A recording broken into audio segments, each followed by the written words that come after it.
क्वेटा में वज़ीर आला बलूचिस्तान सरफराज बुगटी की प्रेस कॉन्फ्रेंस के दौरान बिजली चली गई, जिस पर उन्होंने नापसंदीदगी का इजहार करते हुए कहा कि कैस्को ने बलूचिस्तान में जुल्म का बाजार गर्म कर रखा है। तवील लोड शेडिंग से मुताल्लिक वज़ीर आज़म शहबाज शरीफ से बात करेंगे।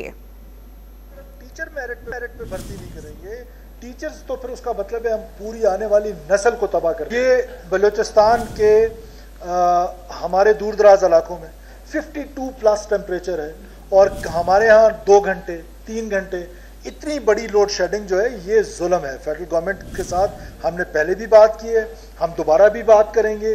कोई 4 घंटे 5 घंटे देने से जो लाइन लॉसेस जिसको ये कहते हैं पूरे पाकिस्तान का इशू है और उसमें बलूचिस्तान सिर्फ 20% गालिबन या शायद इससे भी कम जो है वो इसमें कंट्रीब्यूट कर रहा है। और उसमें भी वो हमारे वो कर रहे थे जो ट्यूबवेल है, और ट्यूबवेल्स को भी अब हमने, क्योंकि गवर्नमेंट ऑफ बलूचिस्तान 2 अरब रुपए पे कर रही है फेडरल गवर्नमेंट को, तो मैं समझता हूँ कि ये हमारी फेडरल गवर्नमेंट को इस पर गौर करना चाहिए।